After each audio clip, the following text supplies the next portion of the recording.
Alright lads, welcome to a new series on this channel. It's called 120 Each. It's basically a series where I take 3 talking points from the previous weekend and have to sum them up in 120 seconds of each point. Obviously, as I said, I take 3 points, so this week's one is going to be Fraser Aird, Callum Smith and the backline and defence. So let's just get straight into the first point.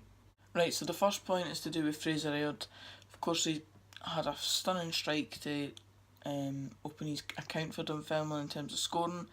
He also assisted Callum Higginbotham for the third goal on at the weekend, and the performance kind of really came out of nowhere. Nobody really expected a performance like that from him, and it has put a lot of thought into who we start really. Of course, as I said in the match reaction, I feel like the plan was to bring back Joe and then to try and fit him in within the next few weeks, perhaps next week at Inverness. But with Fraser playing like that, he certainly staked his place and he wasn't too shy on bigging himself up. In his own interview, he said that he was different class or something like that, so he's definitely got a lot of confidence in his performance, and he's quite right to have that. He definitely played very well on Saturday and deserves his place in the team for certainly the next game. And of course, if he plays amicably well on Saturday coming, then he could probably be playing it in the team for the next few weeks. Of course, we have a lot of options now coming back from injuries and suspensions and stuff. Dean Shields was on the bench on Saturday. He never even got on the pitch and played very well. Aaron Spillane, that is, he played very well. And Fraser Aird definitely staked his claim for a place in the team. He proved that, despite the fact that he's not been starting recently, he's proved that he's worth the place in the team, and with performances like that, I can see him being in the team for a good while yet. He's got no reason to be dropped, and it should certainly be a tough few weeks in terms of selection process for Alan Johnson. On to point 2, that's Callum Smith. He's definitely the unfinished article. Of course, he's only 17, turns 18 on the 13th of November, but he's a damn good unfinished article at that. He's got all the hold-up play, he's got great physical strength, he's got a good physique behind him to back that up as well, and he's everything that you would want in a young youth talent coming through. Even Ryan Williamson and Lewis Martin, when they came through, they were quite thin and really needed to bulk up on just muscle and strength. But Callum Smith seems to just fit in seamlessly with the rest of the group, and he's definitely obviously the youngest player that we have in the current team right now, and he isn't looking out of place at all. And it's quite impressive actually that he's able to pull it off in the way he does, because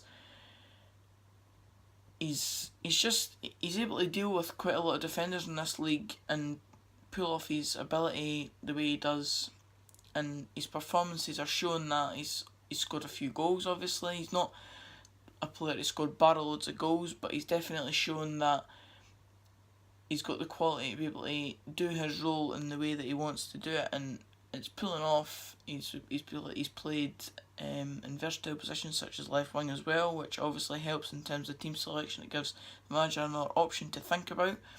So I believe that Callum Smith will definitely be an asset to us in the future, and hopefully he can keep it up. And he's obviously just signed a contract extension until 2020, so we've got years of Callum Smith to come yet, and I believe that it could be one of the diamonds in the rough of our youth team in the past few years, and it's very, very, very pleasing to see. Straight on to point 3, that being the backline and defence.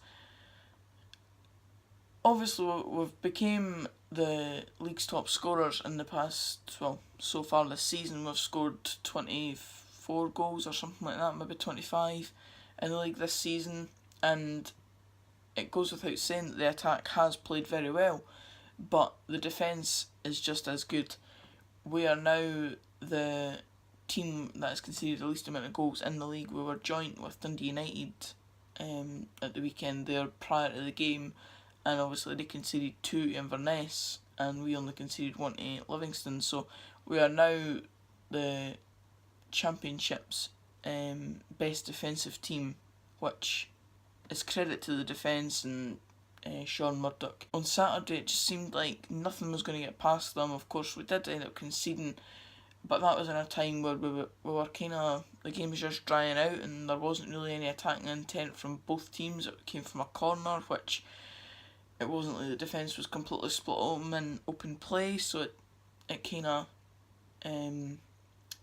helped their cause a bit. But in terms of the actual quality of defending, Callum Morris played very well, and he's played extremely well since the second half collapse at Morton.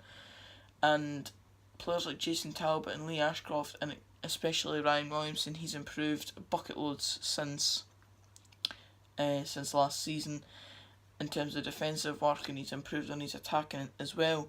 But the full defence as a whole, it's definitely improved, and it's pleasing to see, because obviously to win a league or to even challenge for promotion, you need to have a great kind of resolute defence to build upon, and we're definitely having that this season. And as I said, it's pleasing to see, and hopefully we can build on that and keep it up throughout the season, because obviously if we don't concede many goals, we're not going to lose football matches. So it's a very pleasing aspect to see, and I hope it continues for the foreseeable future. And that's been 120 each. I hope you enjoyed the new kind of series format. I'm just kind of going by the timer on my phone whether I've got 2 minutes. I feel like I did get 2 minutes in each section. This time I'll definitely try and kind of improve it if I haven't. I know I finished quite early on the second point, but I feel like it's a decent enough concept to maybe keep going. It just makes me be able to speak about a few different points in the same exact video. I used to do it in a series called DA Talk. You can go back and check them out if you feel like it. Where I just kind of sat and talked and it ran on for about 20 minutes. But this is a good way to kind of segment it down into different parts and get the same kind of message out. So thanks for watching the video. As I've always said, please do leave a like. It massively helps me out in terms of growing the channel and stuff like that. Definitely subscribe if you're new, and leave a comment if you like the series, or if you just want to leave a comment on any of the topics that I talked about in the video. Thanks for watching the video, and I'll see you in the next one, which will probably be the match preview on Friday. Thanks for watching the video, as I said. Cheers guys.